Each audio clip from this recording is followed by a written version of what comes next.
Today we're going to be learning Shekalim Daf Yud Zayin. Today's daf is sponsored by Carol Robinson, Karina Golabat Huda, and Art Gould, in gratitude to Hashem for the good news from Carol's scans last week, and to Carol's medical team for their excellent care, medical and emotional, and of course in gratitude to all our friends in the Hadran Zoomer community, and to Rabbanit Michelle for their affection, support, and love. And by Sarah and Danny Berelowitz, Sarah and Danny Berelowitz, in honor of the engagement of their daughter, Chevy Berelowitz, to Jacob Namro. Mazal tov. Okay, I just want to remind everyone the Siyum is this coming Sunday at 8:30. We're going to have a good program. Shari Mendez will be finishing Shas with us, and it will be very exciting that we can share in her excitement of finishing a whole cycle of the Daf Yomi.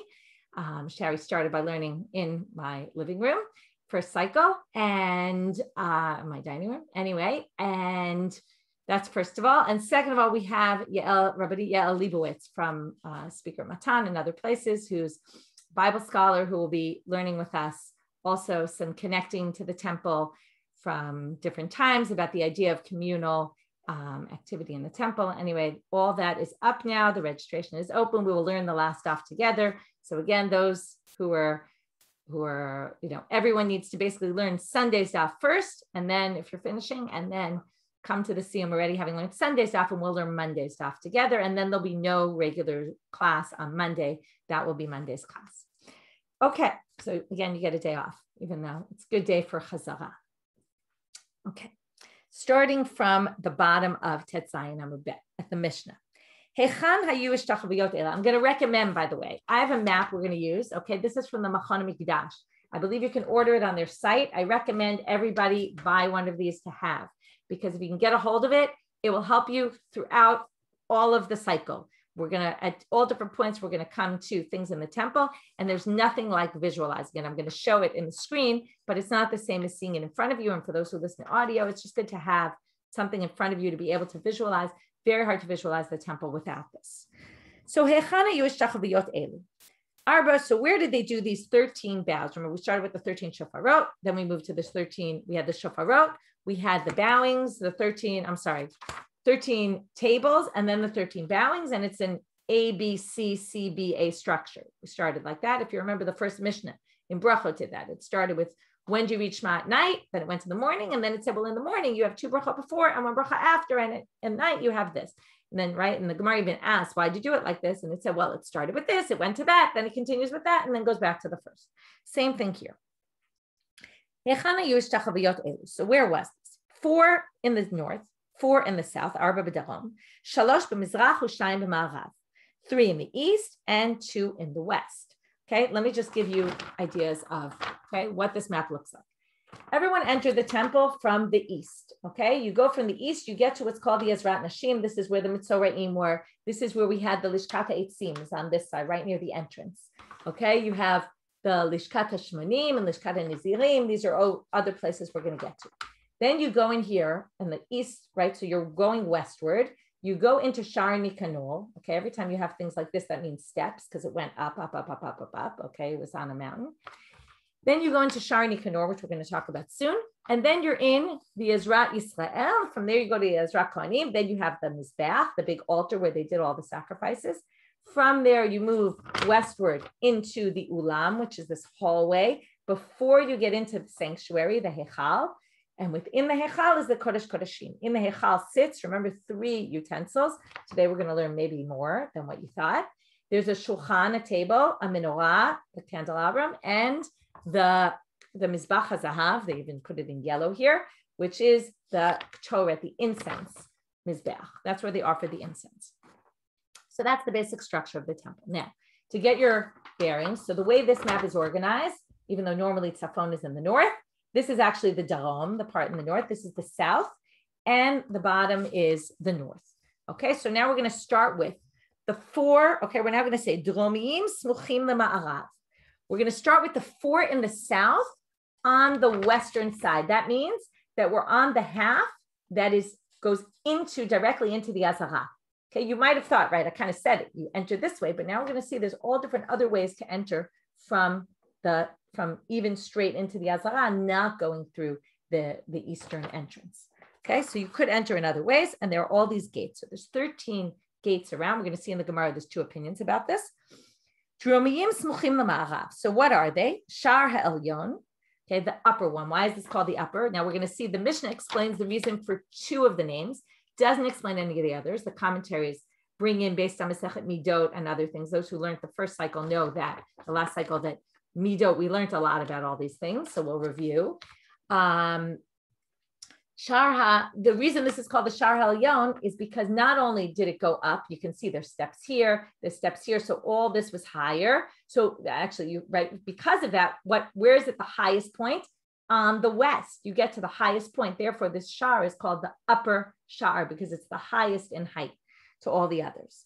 The next one is Shar HaDelek, which is like Delek is gas, okay, in our day. Delek, so some people say it's like Deleka for the fire.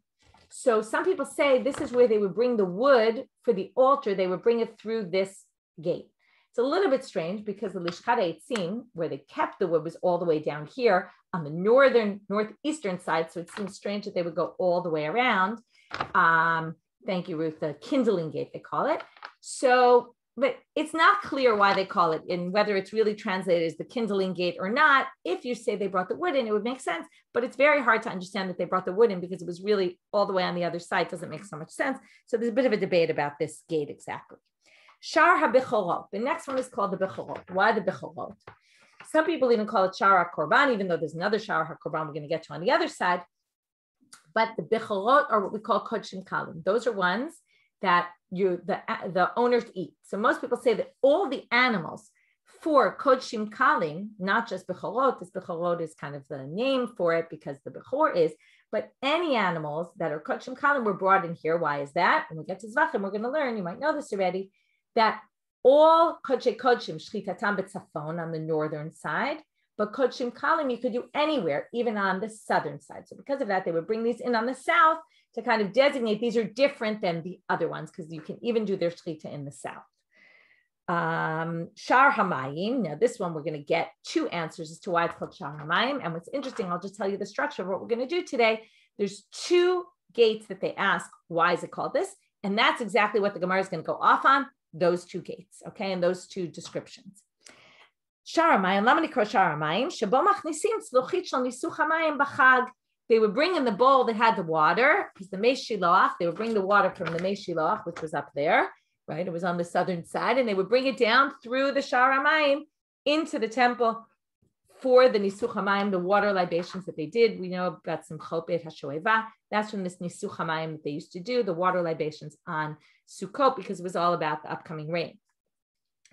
That's actually, we're not going to deal with today. The second opinion is the one we're going to deal with, which is a little more out there. Rabbi Eliezer ben Yaakov Omer, Bo hamayim mifachim va'atidin liot yotzim mitachat miftan habayit. In the future, in the world to come, or in Haridei Yamim, as they say, the water is going to, now there's different explanations, what mifachim is, either trickle or gush. Pretty opposite interpretations. Either it will trickle or gush in from, okay, we're going to see soon, a stream of water is going to come in the future from the Kodesh HaKodeshim, and is going to basically go out through these places until it gets to the Shar Hamayim. From there, it's going to go out, and we're going to see all about where that water is going to go. Now, some people understand this literally. This is based on a Nevuot in Zechariah, in Yechezkel. We're going to see them all inside. Some in Yeshayahu also. The question is this literal, that there's literally going to be a stream that's going to come out and water, and it's going to actually, according to the Pesukim, it's going to fix the other waters. We'll talk about what that is. Or is this symbolic? Right? Some people view this as symbolic, as all this goodness is going to come out of the temple and spread its way all around the world in the world to come. Okay, so that's the end of the first, okay, so they're going to basically leave the Mikdash through that gate, and that's why it's called the Shar Hamayim, according to the second opinion. Lu'umatam, opposite those four, B'Tzafon, on the northern side, Smuchim b'Ma'arav. Okay, now we're still on the western side, which is again in the Azara, as opposed to the other side, which is by the Ezrat Nashim, which is not where all the action happens. So now, what's over there? So now we're going to have Shar Yechonya, Shar HaKor, Yechonya is for Yehoiachin, who was one of the last kings. He was before the destruction, but he got taken away into exile. He was exiled to Babylonia by Nebuchadnezzar, along with, according to the commentaries, also all the important people left at that point. Shar HaKorban, which obviously now is on the north side. Obviously, what's going through there? All the animals. Sorry, I'm just trying to find them here. Shar HaKorban is here, right? The first one, we're starting from the west. That was the Shar Ha. They actually call it here, by the way, this is a good example. They call it Shar HaNitzot. There's different opinions about it. Okay, we call it the Shar Yechonya. Here it's called Shar HaNitzot. This is the problem with maps. I'll just tell you, same way I always say the same thing about commentaries on the Gemara. You only see one opinion when you see a map. It describes it in one way. We're going to see already today that there's one opinion that says there's only 7 gates. Now, that's not depicted in this map because this map shows all 13. But according to someone else, there's 7. So you can't get all the opinions from a piece of paper, right, from a map. That's why yesterday when I made that box, I was able to make it in 2 different ways to show the 2 different interpretations, right? But you can't always do that, certainly if you're doing it on one piece of paper. So it's a little bit of a problem with the map. Next, okay, Shar HaKorban. So there they were bringing the animals for the Kodesh Kodeshim because their Shechita was on the northern side. Shar HaNashim, that's the next one. There's a big debate about what this Shar was because the women generally didn't go into the Azara. Some people say it was for the women who wanted to do smicha on the korbanot. If you remember, there's the famous sugya about women who want to do mitzvot that they're not commanded to do, can they or not? And one of the sources brought is Rabbi Yossi, who says, Nashim somchot reshut. If they want to, they can.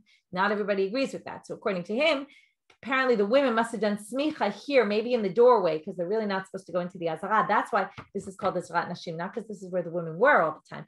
It's because women couldn't go beyond there, right? That's why this is, right? So basically that's, so there's a bit question, do women go in? And if they did, right, how could they? And if not, you know, what exactly was it used for? For those who say there isn't smicha by women, so smicha, by the way, just so I should explain, it's not smicha of like the Rabbanit. We're talking about putting your hands on the animal. When you would bring certain sacrifices, there was smicha where you would put your hands on the animal. The Ramban describes it very nicely. That's your idea of I'm transferring my sins to this animal. So it's a physical way of actually doing that, doing a symbolic act. Okay, right, obviously you're not physically transferring the sins, but you're doing a physical act to symbolize that idea. That's one explanation. Anyway, let's move on. Shar Hashir. Okay, now what was Shar Hashir? So the Leviim would sing right near here. The Shar Hashir is closer to the entrance area. This is where the Leviim would sing. Remember, we saw someone was in charge of the shir, and then the Kohen would wave his thing. He would start singing. Then everyone would start the musical instruments, right? There was the guy on the tziltzal, the cymbals that would make the noise. So everyone knew now it's time to start. So they would bring in the klei negina, the instruments from here. When he was taken to exile, he walked out from here, and therefore the gate was named in his name. That's why you see here it's called Shar HaNitzot, because some people called it Yechonya. Obviously, other people called it Shar HaNitzot, which was for a different reason. I didn't look it up because I didn't notice till now. I forgot that it was called something else on the map. Okay, Sheba Mizrach. What about on the east? Shar Nikanor. Okay, that's what I told you before. When you get in from the east into the Azara, there's Shar Nikanor. Why is it called Shar Nikanor? Because there's a famous story. Nikanor brought these from Alexandria, and he brought them in a boat. And what happened? There was a big storm on the boat. It sounds like the story of Yonah, and he had to throw one of the doors overboard. Then they wanted him to throw the second one overboard, and he said, "No way! If it's going, I'm going."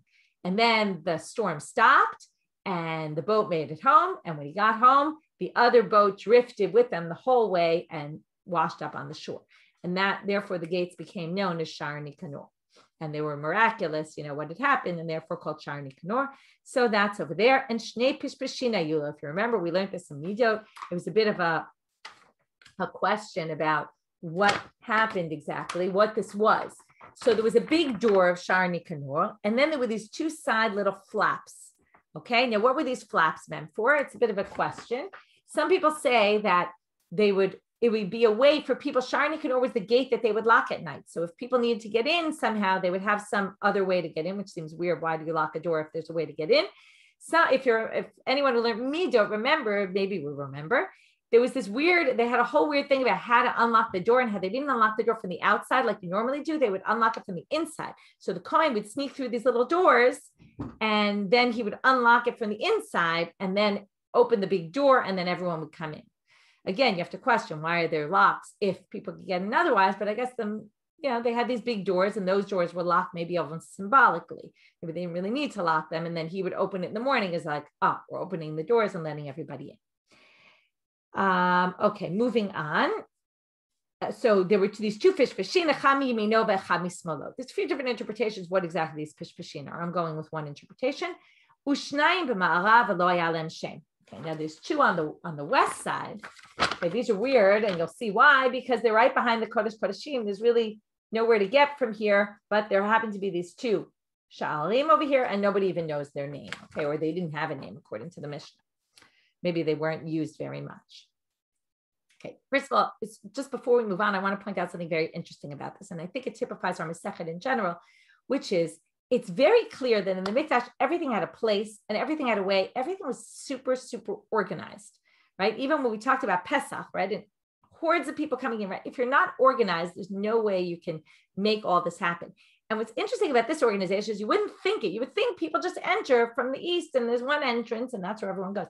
But no, there's many ways to get in. And what's interesting is each one has a different job, right? If you're going in with this, you go in that door. You're going in with that, you go in with that door. And maybe it just kept things more organized, that there were different doors for different people. I'm thinking all of a sudden, I remember this funny show when I was little, and it was about, people going in the indoor and out the outdoor, and then, the waiters, and then they bump into each other because they go in the wrong door, and, maybe it was even like something on Sesame Street or something when I was little, but this idea about, if you don't go in the right place, things will get confusing and you do the wrong thing. So it's this idea that right, especially if shlitatam b'tzafon, where you're supposed to do it in the north or you do it in the south, if you bring it in the right place, you won't make those kind of mistakes.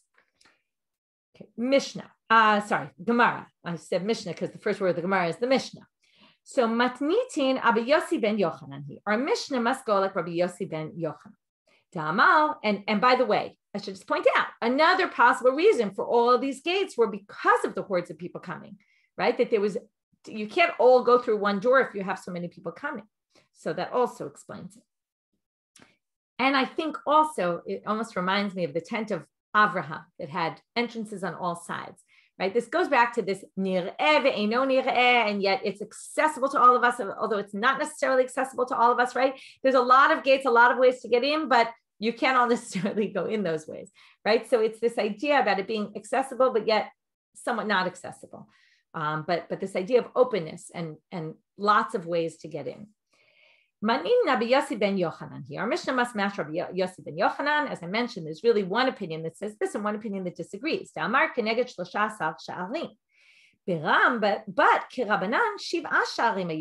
the rabbis hold there were really only 7 gates, in which case these 13 bowings could not have been in each of the gates. So where did they do these bowings? As it says there, the kings of the Greeks broke down these barriers. Now, what barriers? Okay, so now you're going to look at this map. And there's the soreg. The soreg is this brown line, it's brown in the map, that goes around the entire thing. There's 2 things that go around. One is the chel. We'll talk about that another time. And around the chel is the soreg. So now the soreg, if you see here, there's all these openings in the soreg. These are all breaches that the Greeks did, and I counted according to the map, there's 13 of them. Breaches that the Greeks did. Now, why did they breach it there? Because those were places you couldn't, non-Jews, Gentiles couldn't go past those lines. So they breached them, and that was the whole, right? And they came in, and even though they weren't allowed, and then we fixed them, okay? When the Chashmonaim won, Chazru v'gadrum b'nei Chashmonai, they fixed it, the Chashmonai sons. And then there were these 13 protestations, keneged those 13 places as thanks to God. This, by the way, makes a lot more sense than the gates. Right? Why would you bow in the gates? But on the right, you could see it in 2 different ways. You bow at the gates because that's where you come in, right? Before you come in somewhere, you bow. Another reason could be that you're thanking God for something that happened historically, that we fixed all these pirtzot, and that we actually, right, we appreciate that we can have the mikdash. In that case, by the way, that would only be, the 13 protestations were much later because it had to be after the Cheshmonaim, before the destruction. Now we're getting to this water thing, this future water that's going to stream out. We're starting with a pasuk from Zechariah, even though most of the verses, not all, but most of them will be from Psukim in Yechezkel, Ezekiel 47. Okay, so if you want to open, you can open in Safari if you want, if you're by a computer or a phone. You can open the verses because they're a little complicated. You can follow along in the English if you want. We're going to quote a lot of verses from there. Okay, so on that day in the future, Zechariah describes the water is going to leave from Jerusalem. I'm reading the whole verse. It's not quoted in full here. They're going to go some to the Yama Kadmoni, some to the Yama Acharon. Okay, what those are, we will see. It's going to be a stream that's going to last through the summer and the winter, right? We know if you ever go on hikes in Israel, you know that in the winter you might find streams where places in the summer they'll already dry out. This water is going to be all the time. So now let's talk about this. Tane. Braita says, Mibeit Kodesh HaKodashim Ada Parochet. How's this water going to come out? It's going to start from the Kodesh Kodashim and go to the Parochet, right? The barrier between the Kodesh and the Kodesh Kodashim. Ki karnei silei v'chilai. Okay, silai v'chilai. These are snails, like the antenna of snails. Snails have very thin antenna. It's going to be very thin. Okay, we're going to basically see it's going to get wider and wider and wider as it goes. Mina parochet amizbach hazahav till you get to the golden altar, which is the one in the incense altar in the hechal, in the sanctuary. Kikarnei chagavim, like grasshopper antenna. Mimizbach hazahav ad azarot, from that mizbach until you get to the azara. That's going to be kichut shel shti, like the warp, like the threads of the warp, which we're going to see are thinner than the threads of the woof, but they're thicker than, right? Everyone is going to be thicker than the last. Mina azarot ad miftan habayit, till the exit of the Beit HaMikdash, kichut shel erev, like the threads of the woof. Mikan va'elach, from there, kimipi hapach, like the opening of a cruse, a small jug. V'hinei mayim mifachim mina katefa yemanit, right? And from there, the water will then go gushing out. It depends whether you say it's gushing or trickling out, okay, from the katefa yemanit, from the right shoulder. And that's meaning it's going to leave the temple from there. Now here we're going to start with these psukim in Yechezkel. Okay, Yechezkel sees this vision of a man and he starts measuring. The kav, it reminds us of yesterday, measuring all the cubits. He has a kav biyado, that's a measuring stick. Vayamed elef ba'amah, he measures 1,000 amot. In other words, you leave the temple, you measure 1,000 amot. How high does the water get at that point? I'll be in water that's me'afsayim. We're going to see what that is in a second. Ad karsula, until my ankles. Vayamed elef. Now he measures another 1,000 cubits. You move along 1,000 cubits more. And it's describing how big the water is going to get. The water is now going to go up to my knees. Birkaya, right, until your knees. Vayamed elef yavirenu me'motnayim. Another 1,000. All of a sudden, it's going up to motnaya, until your hips or to your waist. Another 1,000, it's already a stream that I can't even go through. And not only that, the stream is so strong, even a huge battleship can't go through them. By time, where do you get this from? We're quoting now a verse in Yeshayahu, which says, also describing some future time, where even at sea is a fleet, right? A fleet of ships, a great fleet won't even be able to go through. Mipnema, why is that? Because the water is so high and streaming so strong, right? Mesachu, the waters of the swimming waters. So now they want to know my mesachu, right? We know sach is to swim, but they're asking, how do you know that? Milashut, right? What does it mean, mesachu? From floating, from, right? Or boats can't go there, people can't swim there. It's very strong. Amar of Chuna, now they want to explain the etymology of the word sachu. How do they know it has to do with swimming and floating? Amar of Chuna ba'atrin karu l'shayata sachvana. He says, in my place, they call l'shayata to sail or to go, to swim. Yeah, sachvana, that phrase. Uperas yado b'kirbo kasher fares hasochet lischot. And here you have it, right? He stretched out his hands like a swimmer stretches out his hands to swim. Now,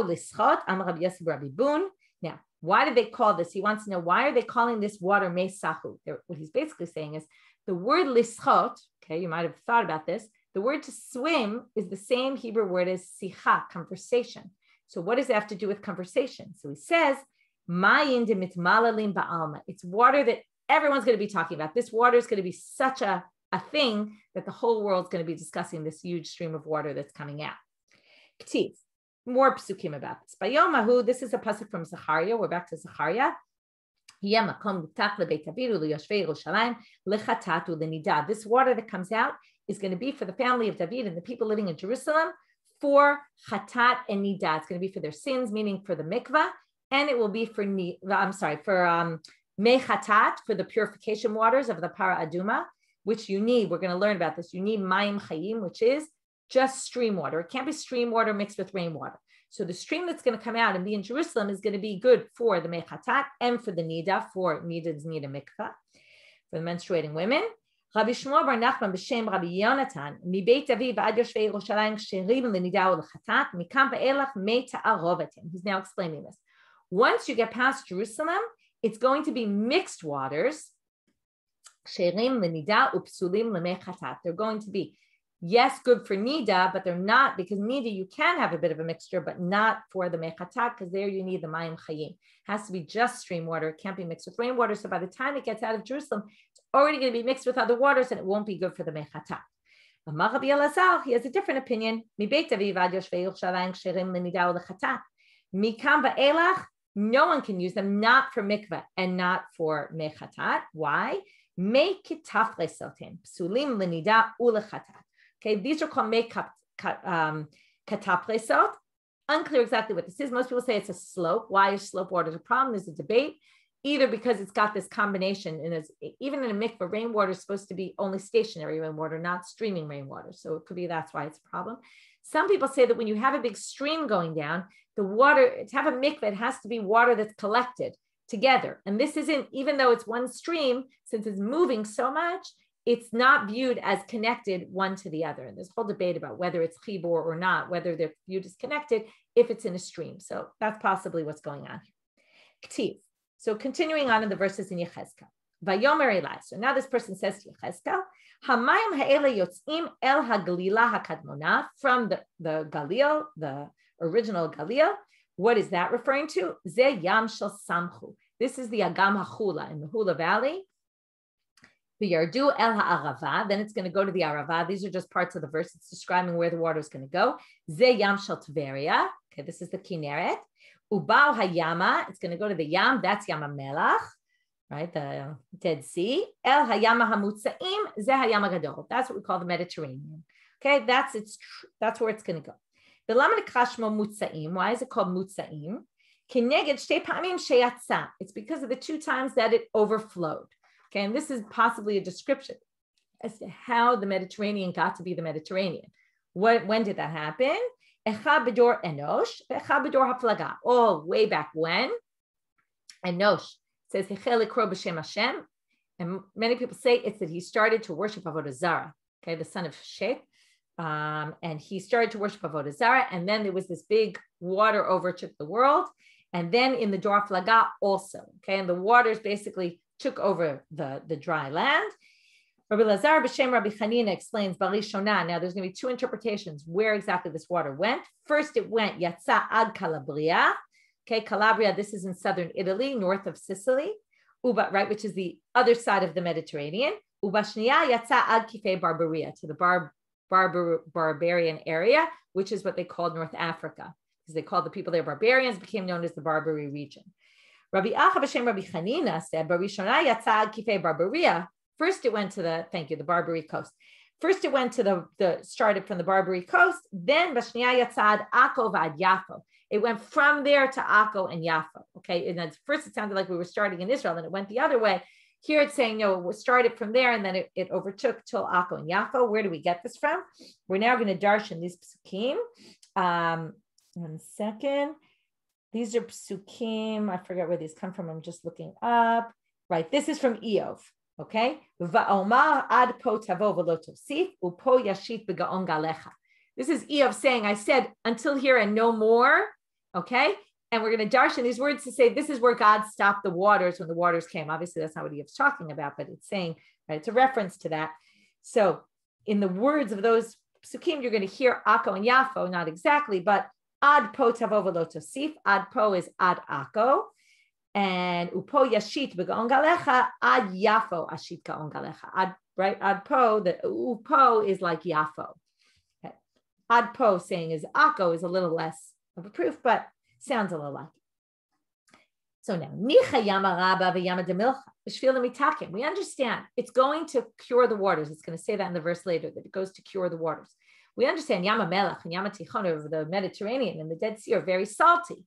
So we understand it's going to fix them, that they won't be so salty anymore. But Yama de Tveria, Yama de Samchu, what's the purpose? There, it's perfectly great waters. It's not salt water. So why does it need, right? It's to sweeten the waters. So it doesn't need sweetening. L'rabot dagatam. It's to make many fish there. There's going to be all different kinds of fish we're going to see. Dechtiv ba leminat dagatam says there, according, right, there's going to be many types of fish. Lemine minim dagatam. They're going to have all types. Now they're going to bring an example, even though they're describing some futuristic, like miraculous, they're going to say, well, we see something like this in our time. What was it? I went to Sidon, in the northern Galilee, like north of the Kinneret. They brought me 300 different types of fish in one pail. Okay, so in one kli, one utensil. So here you see this idea of tons of different types of fish. So now it says, and the waters will be healed. Now we have a bit of a problem. Okay, in the bitzot, in the swamps and the bad waters, it will cure it. But then it says, but they will not be cured. So now something is a little bit strange. So what are the answer? Lo yarafu isn't, they won't be healed. It's a name of a place for lo yarafu. Okay, a little hard to understand, but okay. Ktiv. Once it goes, what's going to happen? Again, description in Cheskel. What's going to happen? That there's going to be this amazing, it's going to affect all the fruit trees. Their leaves will never dry. Their fruits will always grow. Okay, chodashav sounds like for 2 months, it will bring new, every 2 months, it will bring new fruits. So now, Tani Amar Rabbi Yehuda, Lefisha ba'olam hazeh tfuah oseh l'shisha chodashim, v'ilan oseh l'shneim-asar chodesh, right? The crops grow every 6 months and the fruits grow every 12 months. The crops will grow every month and the trees will bear fruits every 2 months. My time, that's where they get it from. 2 months, the fruit trees will go, and the tfuah, which obviously generally grows quicker, will grow in a month. Since in our world, tfuah is half the amount of time, right? 6 months, and the fruit trees are 12 months.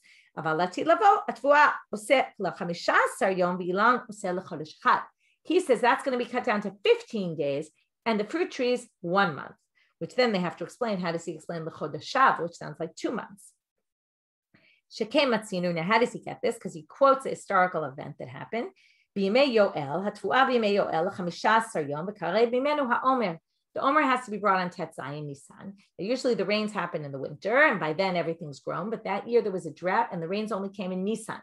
And yet they had new crops for the Omer. So what do you see here? It grew once in 15 days. So obviously in the future, it's not going to be any less than that. So it must be in the future, it'll be 15 days, and the fruits will be a month. So now, like I said, so now they say my time. So first of all, what happened then? How do we know this? The rains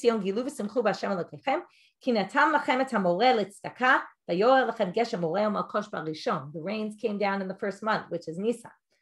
How does he explain that? Every month, not every 2 months, right? Chodashav sounds like 2 months. Chodashav means each month.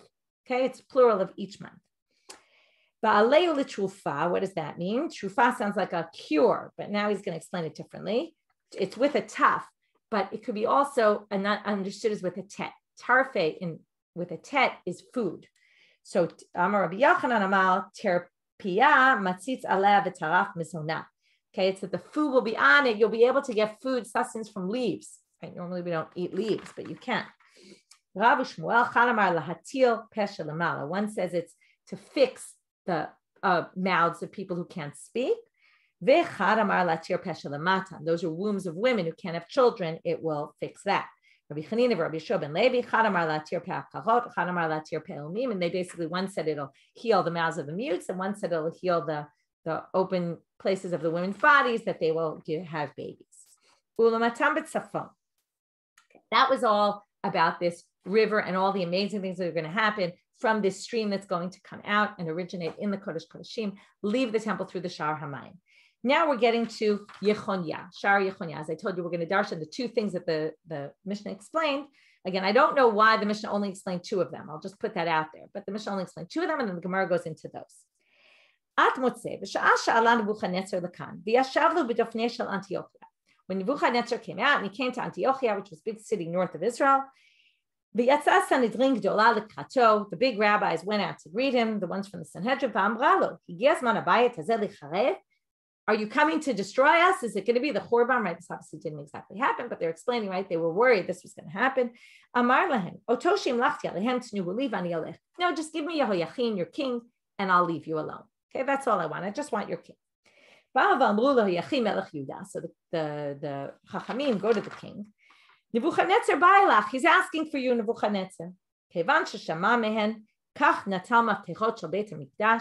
What did he do? He took the keys to the temple, right? This is amazing. We're in the Masechet Shekalim. We're talking all about the life of the temple. And here we have this description of the rabbis talking about, the destruction. Now they're obviously talking about Bayit Rishon, but they're kind of envisioning, they could see this because they weren't so long after the destruction. And they have this vision of basically him saying, fine, I'm going to go, but if I'm going, the Mikdash is going also, basically. He takes the keys, Allah l'gagosh ha'lichal, he goes up to the roof of the Eichal, which is interesting because usually you think God's presence is inside. And he goes upstairs, to the roof to kind of talk to God. Right? We usually view God as being outside. Amar lefanav, Ribono shel olam, l'she'avar hayinu ne'emanim lecha, v'hayu maftechotecha mesurin lanu. We were very faithful, and therefore you gave us your keys. But now, we're no longer faithful to you. We're giving back the keys, right? We've messed up. Two Amoraim, two different opinions about how exactly this worked. He threw them up and they just haven't come back down. Like a hand came down from the heavens, took the key and said, yeah, you're right. I'm taking it back, right? Which is a bit of almost like God is agreeing. Whereas in the first one, we don't really know what happened. Like he kind of threw it up there. God wasn't really involved, but in this one, God is involved and takes it. And now we're going to darshan this from a pasuk. Since all the noblemen saw this, they all went up to their roofs, right? Just like he went up to their roofs. But what did they do on the roof? They jumped off the roofs and they committed suicide. This is where we get from a pasuk in Yeshayahu, chapter 22. Masai gechi zayon. Okay, you have to read the whole pasuk. So I'm going to read it from the side where it has the whole pasuk on my Gemara. Masai gechi zayon. This is the what he sees. Why did you all go up to the roofs? I'm going to explain this part now.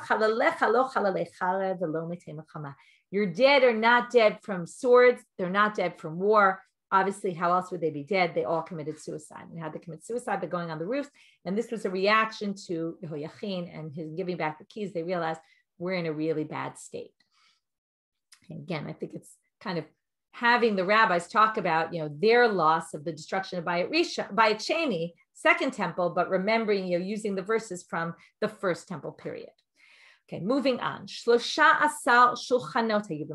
we're going to get to the tables, a little more technical. What were all these tables used for? We know the big table that was used for the Lechem HaPanim that sat in the sanctuary. But what are all these other tables? Okay, now we go to where they would slaughter the animals. There were rings on the floor. There were rings on the floor. Yeah, they're not really. Oh, here are the rings. The rings are over here. You can't really see in the screen here, but there's rings over here. That's where they would slaughter. On the side, there were these tables, 8 tables. Okay, now what would they use these tables? After they slaughtered the animals, they would put the meat on there, the parts of the body, and they would wash them off. Okay, now here's the ramp of the altar, of the big altar. So to the western side of the ramp, there were these 2 tables. Okay, so closer to the Hechal, right? There was one of Kesef, and we're going to see exactly. Okay, so now, Chad Shel Shayish, one was marble, Chad Shel Kesef, one was silver. Al Shel Shayish notnim et ha'evarim. On the Shayish, they would put all the parts that were supposed to go up on the altar. We're going to see that Shayish was used because it didn't conduct heat at all, right? It was cold, kept it cold. Bishal Kesef, Klei Sharet. And the silver was meant for all the utensils. That's where they would put. Some people say they put all 93 utensils that they would use on that table. Some people say, no way could you fit 93 utensils on that table. It must have been used for the utensils that we needed for the work on the Mizbeach, specifically on the altar. Now you walk into the ulam. I told you that was the hallway that leads to the sanctuary. There's two tables here, one here and one here. Okay, so now, like when you walk in, one on your left, one on your right, two tables. What are these for? One was marble, one was gold. We're going to see in the Gemara, some people think the marble one was silver. Again, we're going to get into the heat issue and how, like I said, the marble was used to keep things cool. We'll see that here also. When they're ready to bring in the lechem apanim on Saturdays, Shabbat, they would switch the lechem apanim of the week that was in the shulchan on the inside. So first they would put it down on this table. When they're taking them out, they put them on the way out on the one of zahav. Now it makes sense why you put it on gold, because it was already on a golden table inside. You're not going to put it to anything lower than that, because we have this concept, ma'alim b'kodesh v'lo moedim. We always go up in sanctity and never lower. And then the lechem apanim sat on the one inside. So first we're going to see this opinion, Tane al shel kesef. Right? Some people say it was silver, as I said, not marble, the one on the way into the sanctuary. Rabbi Yossi b'shem Rabbi Shmuel bar Rabbi Yitzchak, Rabbi Chanan, Yamata b'shem Rabbi Yochanan, late kanchal kesef from Neshu Martiach. No, it will conduct heat. The lechem apanim was brought hot from the oven. If you put it on kesef, what will happen? It will stay hot, and then it'll rot very quickly. But wait, it was said this was one of the famous miracles. We saw some miracles yesterday. We'll see some today. It always stayed hot. It said when they took it off, it was still hot from the previous week. So what's the difference? If it stays hot, it's obviously not going to spoil at this point, because it was a miracle that it stayed. So of course, Rabbi Yeshua ben Levi says, it's true, a miracle might have happened to it, but we have to try in our world, right, to do whatever we can to make sure it doesn't spoil. So we have to keep it on cold. If it anyway stays hot, that's right. That's God's issue, not our issue. Now they ask a question a little off topic. It's about the lechem apanim, but what if lo hayasham lechem? What if we didn't have a new bread to switch the showbread with? Could you leave it for next week? Amar lam k'tiv v'natata al shulchan lechem panim lefanai tamid. Lechem panim afilu pasul. It says there always has to be bread on that table. Even if it's disqualified, you could still leave it on there. There's big debate. Does it get disqualified just because a week passes? Maybe it's not exactly disqualified, but it shouldn't be used anymore because it's only supposed to be there a week and it's some sort of disqualification, but not exactly disqualified. If it was taken off the table, then theoretically it could be disqualified. As long as it's still on the table, it's almost like a tag, like you're still on base, right? It's still okay until you actually take it off, but still they describe it as pasul, but even so, we still want there to be bread there, therefore we can leave. Last part for today, we're going to talk about another 10 tables. Asara shulchanot asa shlomo describes in Sefer Melachim that there were 10 tables for lechem apanim. Okay, you always envision the heichal and all the pictures. It's got a shulchan, a menorah, and an incense altar. According to this, there were 10 tables in there also. I remember seeing there were 10 menorot, candelabras also, if I remember correctly. But anyway, right now we're focusing on the tables. I believe we also learned this in Mido. So there were these 10 tables, 5 on the right and 5 on the left. Now, when you walk into the Eichal and you go 5 to the right, 5 to the left, that's basically going north-south. Now, that's a bit of a problem because they're going to say, sorry, I have to stop I go back a line. You can't say right and left means when you walk in to the right and to your left, you're going to see these 10 tables, because then you're going to have some on the right and some in the north and some in the south. And the shulchan can only be in the north. And we're assuming these have to be kosher tables also. Has to go in the north. We saw this before with the tzela. Remember a few days ago? Shlomo